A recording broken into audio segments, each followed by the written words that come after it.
here is one of our great members of Congress here in Massachusetts. Congressman Ed Markey joins us. Congressman, great to have you on. Thank you. Glad to be here.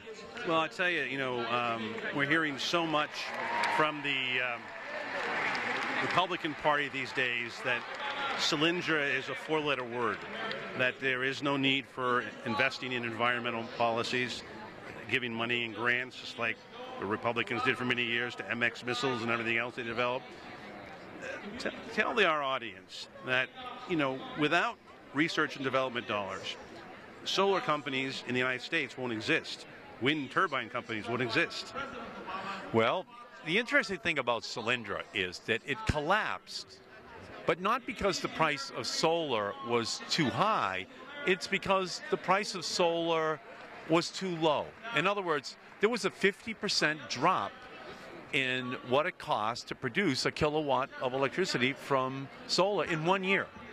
And so there were big winners and big losers. Solyndra was a loser out in the marketplace, but there were other big winners. And as a result, there are going to be 3,500 new megawatts of solar installed in the United States this year. And we're telescoping the time frame that it's going to take to get to a point where solar is the same price as coal to generate a kilowatt of hour. That's the big story. Yes, there was a pets.com during the broadband .com revolution, but we got a broadband revolution. We got Google, eBay, Amazon, Hulu, YouTube.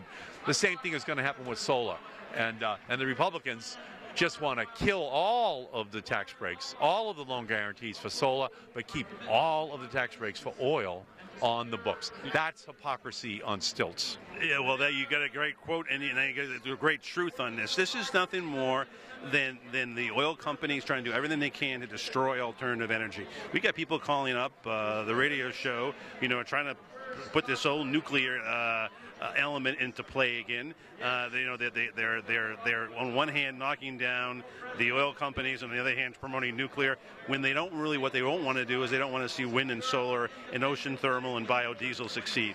We have in the military now algae being produced running our battleships. You've got a colleague of yours, Mr. Forbes, obviously disagrees with you, doesn't want to spend money on it. Tell me the story there. Well, the oil industry is bitterly opposed to substituting oil with algae or with renewables, with anything. And so the Republicans are totally on board in killing all of that. But at the same time, the military is saying they need to do this as a matter of national security. They need to do it in a way to find alternative energy sources that can reduce the total cost of energy. I mean, the Defense Department is the single largest consumer of oil in the United States.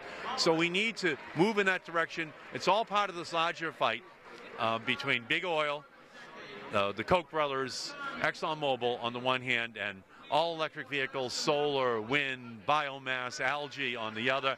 And we are winning and they are losing. And that's why they're putting up so much money here in the year 2012. There's no doubt. You understand it. You get it.